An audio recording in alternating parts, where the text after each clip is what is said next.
नमस्कार दोस्तों, स्वागत है आप सभी का। तो आप में से काफ़ी लोगों ने खालिस्तान के बारे में कहीं ना कहीं सुना या पढ़ा जरूर होगा। आज हम इसी मुद्दे में बात करने वाले हैं कि आखिर खालिस्तान क्या था और इसकी क्या मांगे हैं। और हम जानेंगे ऑपरेशन ब्लू स्टार के बारे में, जिसके बाद भारत की पहली महिला प्रधानमंत्री इंदिरा गांधी की गोली मारकर हत्या कर दी गई थी। तो चलिए शुरू करते हैं। तो सबसे पहले बात कर लेते हैं भारत और पाकिस्तान के पार्टीशन के बारे में।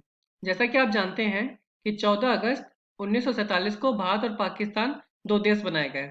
उस समय भारत में टोटल 552 देशी रियासतें थीं, जिनसे कहा गया था कि आप अपनी इच्छा से भारत या पाकिस्तान में शामिल हो सकते हैं, जिसमें से 549 देशी रियासतों को भारत में शामिल कर लिया गया।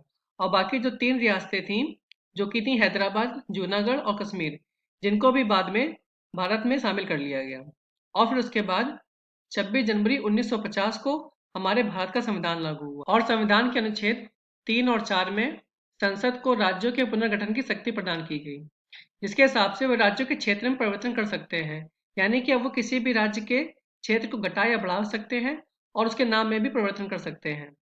बस इसी के बाद से फिर भारत में राज्यों के पुनर्गठन की मांग चालू हो गई। सबसे पहले ये मांग आंध्र प्रदेश में उठी, जहां पर भाषा के आधार पर नए राज्य के पुनर्गठन की मांग चालू हुई। और काफ़ी दिक्कतों के बाद फिर 1 नवंबर 1956 को भाषाई आधार पर सबसे पहला बनने वाला राज्य आंध्र प्रदेश बन गया। और फिर उसके बाद ऐसी ही मांग अलग अलग राज्यों में उठने लगी। फिर 1960 में महाराष्ट्र और गुजरात को अलग किया गया और 1961 में गोवा, दमन और दीव नए राज्य बनाए गए। और कुछ ऐसे ही राज्य पुनर्गठन की मांग पंजाब में भी चल रही थी। बस फर्क इतना था कि पंजाब में ये मांग भाषा के आधार पर न होकर बल्कि धर्म और जाति के आधार पर की जा रही थी। फिर भी 1966 में इन मांगों को स्वीकार करते हुए पंजाब राज्य का पुनर्गठन किया गया, जिसमें से हरियाणा को अलग करके एक अलग राज्य बनाया गया तथा चंडीगढ़ को अलग करके एक केंद्र शासित प्रदेश का निर्माण किया गया। मगर कुछ कट्टर सिखों को इस बात से भी संतुष्टि नहीं मिली। दरअसल वो एक ऐसे पंजाब राज्य की मांग कर रहे थे जैसा कि 19वीं शताब्दी में महाराजा रंजीत सिंह ने तैयार किया था। इसी मांग को हम खालिस्तान के नाम से जानते हैं। खालिस्तान का मतलब होता है लैंड ऑफ खालसा, मतलब खालसे की जमीन। ये है महाराजा रंजीत सिंह द्वारा तैयार किया गया पंजाब साम्राज्य, जिसमें उस समय का मुल्तान, लाहौर और कश्मीर का कुछ भाग और पेशावर शामिल थे। तो वास्तव में खालिस्तानी एक ऐसे ही पंजाब साम्राज्य की वापस से मांग करते रहते हैं। मगर जब पहला आंग्ल सिख वॉर हुआ, जो कि 1849 में हुआ था, तो उस समय पंजाब राज्य के दो भाग कर दिए गए। एक को कुछ पार्ट को बना दिया गया प्रिंसली स्टेट और कुछ को ब्रिटिश प्रोविंस ऑफ पंजाब में जोड़ा गया। ये जो आप पिंक कलर का एरिया देख रहे हैं, ये है हमारा पंजाब राज्य, और जो येलो कलर का पार्ट दिख रहा है, ये है आपके प्रिंसली स्टेट। और इसके बाद फिर जब 1947 में भारत और पाकिस्तान का पार्टीशन हुआ, तो उस समय पंजाब के भी दो भाग कर दिए गए, जिसमें से एक बना हमारा ईस्ट पंजाब और दूसरा वेस्ट पंजाब। तो इस तरह से सबसे पहली बार खालिस्तान की मांग शिरोमणि अकाली दल द्वारा कांग्रेस के लाहौर अधिवेशन में की गई थी, जो कि 1940 में हुआ था। इस लाहौर अधिवेशन में सबसे पहली बार खालिस्तान की मांग को उठाया गया था। शिरोमणि अकाली दल, जो कि एक सिखों का प्रमुख संगठन है, जिसकी स्थापना 1920 में की गई थी। और जब भारत और पाकिस्तान का पार्टीशन हुआ, तो उस समय भी खालिस्तान की मांग को उठाया गया था। मगर जिस तरह से भारत और पाकिस्तान के पार्टीशन में जितना खून खराबा हुआ था, उन सबको देखते हुए खालिस्तान की मांग को काफी इतना ज्यादा ध्यान नहीं दिया गया था। मगर फिर भी कुछ सिखों द्वारा खालिस्तान की मांग को लगातार जारी रखा गया। और इसी तरह से चलते हुए फिर जब 1966 में नए पंजाब का निर्माण हुआ, जिसमें हरियाणा और चंडीगढ़ को अलग किया गया, तो उस समय जो पंजाब राज्य बनाया गया, तो वहाँ की जो सबसे प्रमुख पार्टी थी, जिसके बारे में अभी आपको आपने बताया था, अकाली दल, तो वो वहाँ पे अपना शासन चलाने में असमर्थ रही। और जब 1971 में पंजाब में इलेक्शन हुए, तो उस समय कांग्रेस पार्टी वहाँ पे जीत गई और वहाँ पर ज्ञानी जैल सिंह को वहाँ का चीफ मिनिस्टर बनाया गया। तो जैसा कि आपने देखा कि 1971 में पंजाब की जो सबसे बड़ी पार्टी अकाली दल थी, वो अपना इलेक्शन हार गई। तो उसने वापस से पंजाब के लोगों का समर्थन प्राप्त करने के उद्देश्य से आनंदपुर साहिब रेजोल्यूशन पास किया गया। इस रेजोल्यूशन में कुछ मांगे रखी गई, जिसमें सबसे पहली मांग थी कि चंडीगढ़ को पंजाब को सौंप दिया जाए। यानी कि चंडीगढ़, जो कि हरियाणा और पंजाब की संयुक्त राजधानी है, उसको पूरी तरह से पंजाब को सौंप दिया जाए। और हरियाणा में जितने भी पर्सन्स हैं, जो पंजाबी बोलते हैं, उन सभी को भी पंजाब में शामिल कर लिया जाए। उसके बाद इस रेजोल्यूशन की तीसरी मांग जो थी वो ये थी कि जो भारत का हमारा कॉन्स्टिट्यूशन है, उसका जो मूल भावना है उसको सीमित रखते हुए जो गवर्नमेंट का रोल है, सेंट्रल गवर्नमेंट का रोल है, उसको सीमित किया जाए। यानी कि केवल सेना और विदेश नीति और मुद्रा की चीजें जो हैं वो गवर्नमेंट के पास रखी जाए। बाकी जितनी भी पावर्स हैं वो सब स्टेट को प्रोवाइड कर दी जाए और स्टेट को उन पर कानून बनाने का भी परमिशन दे दी जाए। इसके बाद इनकी चौथी मांग ये थी कि पंजाब में लैंड रिफॉर्म किया जाए और वहां पर इंडस्ट्रियलाइजेशन यानी कि इंडस्ट्री को वहां पे बढ़ावा दिया जाए और वहां का जितना भी वीकर सेक्शन है पॉपुलेशन का, उसको एक सेफ गार्ड प्रोवाइड किया जाए। इसके बाद इस रेजोल्यूशन की जो पांचवी मांग थी वो ये थी कि भारत में जितने भी गुरुद्वारे हैं उन सबकी देखरेख के लिए एक ऑल इंडिया गुरुद्वारा कमेटी का गठन किया जाए, जिसका काम होगा पूरे भारत में जितने भी गुरुद्वारे हैं उन सबकी देखरेख करना। और इसके बाद जो इनकी छठवीं मांग थी वो ये थी कि जितनी भी सिख माइनॉरिटीज हैं, चाहे वो पंजाब में हो या आउटसाइड ऑफ पंजाब हो, उन सभी की प्रोटेक्शन किया जाए। इसके बाद इस रेजोल्यूशन की जो सातवीं मांग थी वो ये थी कि इंडियन आर्मी में जो सिख सोल्जर्स हैं उनके अनुपात को बढ़ाया जाए, यानी कि सिख सोल्जर्स को ज़्यादा से ज़्यादा इंडियन आर्मी में रिक्रूट किया जाए। यहाँ पे आपको एक बात ये याद रखनी है कि अकाली दल ने कभी भी एक अलग राज्य की मांग नहीं करी थी। बस वो इतना चाहते थे कि उनके ही राज्य में उनको ऑटोनॉमी दे दी जाए। मतलब वो चाहते थे कि जितने भी स्टेट की जितनी भी पावर्स हैं वो सब स्टेट को प्रोवाइड कर दी जाए, सेंट्रल गवर्नमेंट का उसमें कम से कम रोल रहे। और शायद 1973 में आनंदपुर साहिब रेजोल्यूशन लाना एक सही समय नहीं था, क्योंकि 1971 में इंडिया और पाकिस्तान का वॉर हुआ था जिसमें भारत जीता था। तो इस समय जो इंडियन गवर्नमेंट थी वो काफ़ी मजबूत पावर में थी, तो उस समय इस रेजोल्यूशन पे इतना ज़्यादा ध्यान नहीं दिया गया। और फिर 1975 में आपातकाल की घोषणा कर दी गई, जिसके बाद से जितनी भी जो बड़ी पावर्स थी वो सारी सेंटर के हाथों में आ गई, जिसका फायदा सेंटर ने उठाया और हजारों अकाली जो नेता थे जो आनंदपुर रेजोल्यूशन को लेकर मांग कर रहे थे उन सभी उठा के जेलों में डाल दिया। मगर इसका नुकसान भी बाद में सरकार को उठाना पड़ा था। जब इमरजेंसी हटी 1977 में, उसके बाद जब इलेक्शन हुए तो कांग्रेस पार्टी बुरी तरह से हार गई और पंजाब में एक बार फिर से अकाली दल सत्ता में आया। और इस बार फिर से उसने आनंदपुर साहिब रेजोल्यूशन की जो मांग थी उसको और तेजी उठाया और इस बार उसने उस रेजोल्यूशन में कुछ और जोड़ दिया गया। जैसे उसने ये बात और जोड़ दी गई कि पंजाब की जो भी नदियां हैं उन सबका जो वाटर शेयर पानी शेयर किया जा रहा था उसमें से ज़्यादा हिस्सा पंजाब को दिया जाए। पार्टीशन से पहले पंजाब में कुल 5 नदियां बहा करती थीं। इन्हीं 5 नदियों के नाम पर इसका नाम पंजाब पड़ा था। और पार्टीशन के बाद पंजाब को केवल 3 नदियों का ही पानी मिल रहा था और इन 3 नदियों में से भी उसको अपना पानी हरियाणा और राजस्थान से शेयर करना पड़ रहा था, जिसकी वजह से पंजाब में काफ़ी दिक्कतें हो रही थी। तो आगे चल के आनंदपुर साहिब रेजोल्यूशन में इस मांग को और जोड़ दिया गया कि ज़्यादा से ज़्यादा पानी जो है वो पंजाब राज्य को दिया जाए। अब क्योंकि अकाली सत्ता में आ चुके हैं तो कुछ सिख धर्म गुरुओं ने ये बात कही कि निरंकारी जो हैं वो अमृतसर में सम्मेलन करके उसको अपवित्र कर रहे हैं। तो बेसिकली निरंकारी जो होते हैं वो एक लिविंग गुरु में विश्वास रखते हैं, यानी कि वो जीवित गुरु की मान्यता को मानते हैं। जबकि जो सिख होते हैं वो सिखों के जो अंतिम गुरु थे गुरु गोविंद सिंह जी, उसके बाद से किसी जीवित गुरु में विश्वास नहीं रखते हैं। इसलिए जो कट्टर सिख हैं वो निरंकारियों को हेरेटिक यानी कि विधर्मी मानते हैं। तो इन निरंकारी सम्मेलन जो पंजाब अमृतसर में होने वाला था, इस सबका जो विरोध कर रहा था उनमें एक सबसे प्रमुख लीडर जो उनका था वो था जरनैल सिंह भिंडरवाला। जैसा कि आप देख सकते हैं ये है जरनैल सिंह भिंडरावाले। तो जरनैल सिंह भिंडरावाले को सिख धर्मों का बहुत ही गहरा ज्ञान था और उसका ये मानना था कि भारत में जितने भी सिख लोग रह रहे हैं उन सबकी जिंदगी एक गुलामों की तरह है। और आगे चलकर भिंडरावाले को दमदमी टकसाल का प्रमुख बना दिया गया। दमदमी टकसाल बेसिकली एक ऐसा इंस्टीट्यूट है जिसमें सिख धर्म से जुड़े धर्म ग्रंथों या उनके एजुकेशन के बारे में पढ़ाया जाता है। तो भिंडरावाले ने दमदमी टकसाल से ही सिख धर्म के प्रचार प्रसार को तेजी से बढ़ाया और देखते ही देखते भिंडरावाले की लोकप्रियता बढ़ती चली गई और उसके साथ काफी लोग जुड़ते चले गए और धीरे धीरे करके उसका एक बहुत ही बड़ा संगठन तैयार हो गया। और उसके ग्रुप में जितने भी उसके साथी थे वो सब बंदूक लेके चलते थे। जैसा कि आप देख सकते हैं किस तरह से भिंडरावाले और उसके पास उसके साथी बंदूक लेकर खड़े हुए हैं।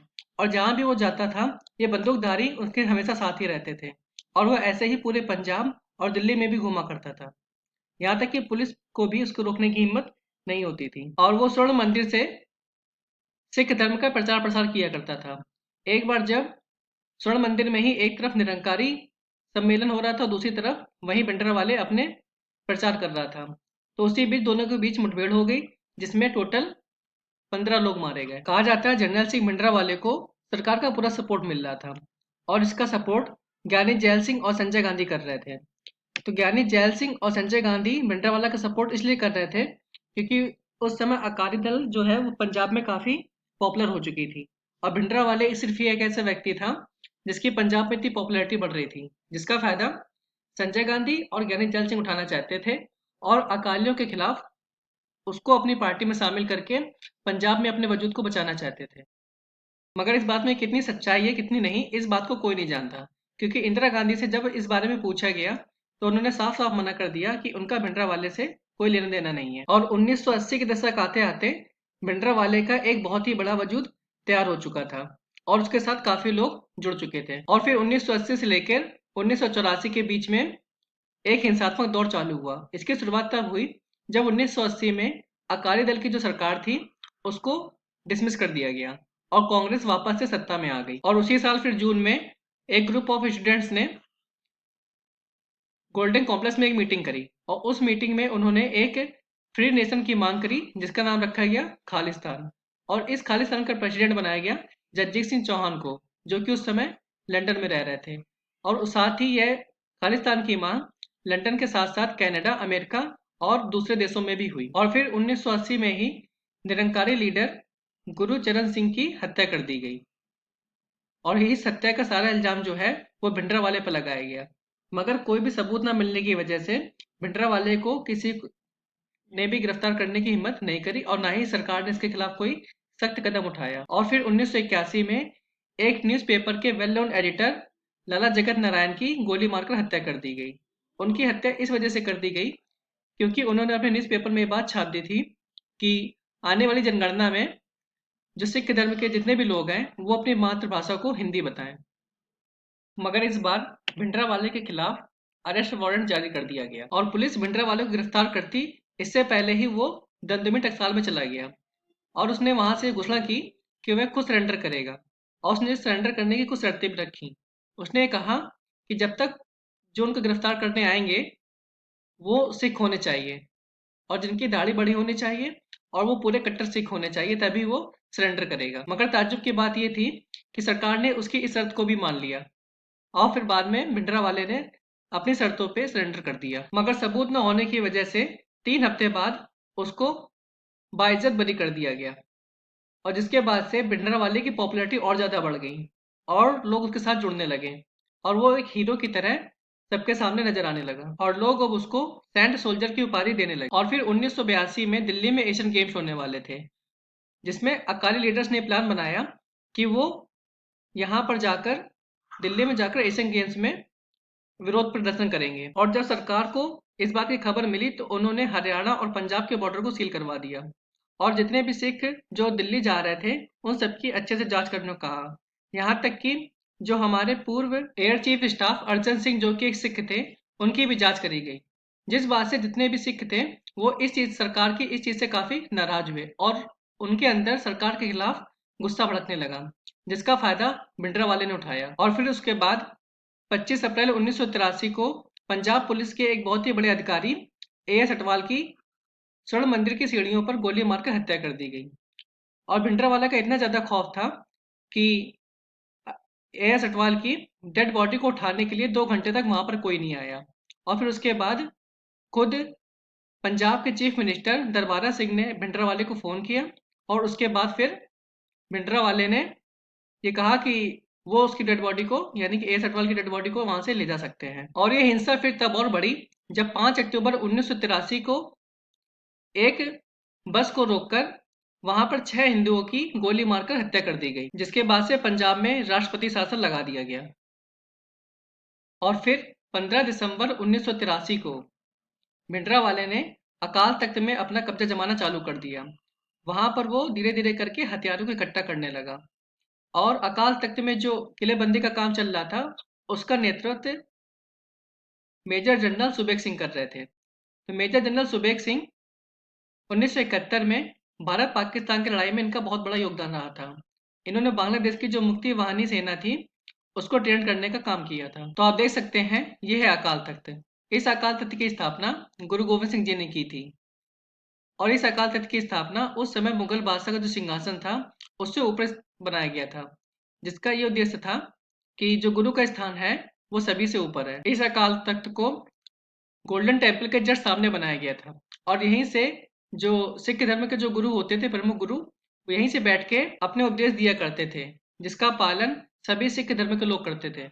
और फिर 31 मई को मेजर जनरल RS बरार को मेरठ से बुलाया गया, जो वहां पर एक इन्फेंट्री डिवीजन के प्रमुख थे। और बरार खुद एक जट सिख थे और वो सुबेग सिंह को पहले से ही जानते थे, क्योंकि 1971 की लड़ाई में सुबेग सिंह और मेजर जनरल बरार दोनों ही एक साथ पाकिस्तान के खिलाफ जंग में लड़े थे। उसके बाद बरार को पूरी बात समझाई गई और उनसे कहा गया कि गोल्डन टेम्पल में कुछ हथियारबंद लोगों ने अपना कब्जा जमा लिया है, जिनको आपको बाहर निकालना है। उसके बाद बरार ने पूरी सिचुएशन का जायजा लिया और एक प्लान बनाया। इसी प्लान को हम ऑपरेशन ब्लू स्टार का नाम दिया गया। और फिर 2 जून 1984 की रात को श्रीमती इंदिरा गांधी ने ऑल इंडिया रेडियो पर अपनी एक भाषण दिया, जिसमें उन्होंने पंजाब के लोगों से शांति बनाए रखने की अपील की। दरअसल ये जो अपील थी दरअसल एक फॉर्मेलिटी ही थी, क्योंकि तब तक पंजाब में भारतीय सेना पहुंच चुकी थी। और फिर 3 जून को पंजाब के सारे जो बाहरी संपर्क थे वो काट दिए गए, जैसे उनका टेलीफोन, रोड और रेल सिस्टम पूरी तरह से काट दिया गया और पंजाब का बाहर से पूरी तरह से कांटेक्ट तोड़ दिया गया। और फिर 5 जून की रात को ऑपरेशन ब्लू स्टार चालू हुआ। मगर बराड़ ने जितनी आसानी से चीज को समझा था वो इतना ही आसान नहीं था, क्योंकि भिंडरावाले और उनके पास सिर्फ बंदूकें ही नहीं बल्कि एंटी टैंक मिसाइलें भी थी और बहुत सारे आधुनिक हथियार भी थे, जिससे RS बराड़ को काफ़ी दिक्कतें हो रही थी।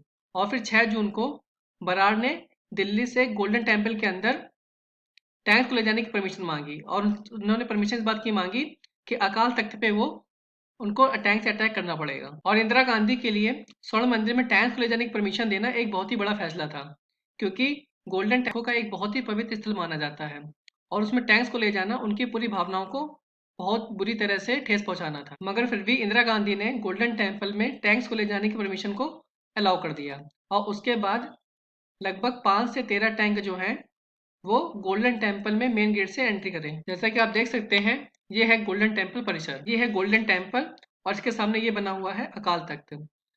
जो टैंक्स हैं वो यहाँ से होते हुए यहाँ अकाल तख्त के पास तक पहुँचे और कुछ टैंक्स इधर से होते हुए भी अकाल तख्त के पास पहुँचे और उन्होंने फिर अकाल तख्त पे अटैक करना चालू कर दिया। और शाम तक इसी तरह से अकाल तख्त पे टैंकों से अटैक चलता रहा, जिसके बाद शाम तक अकाल तख्त पूरी तरह से क्षतिग्रस्त हो गया। और जब अकाल तख्त से गोलीबारी पूरी तरह से होना बंद हो गई तब बरार और उनकी सेना ने अंदर जाने का निर्णय लिया और जब वो अंदर गए तो उन्हें वहां पर मेजर जनरल सुबेग सिंह, भिंडरावाले और उनके एक कट्टर सिख के साथी अमरीक सिंह की डेड बॉडी मिली।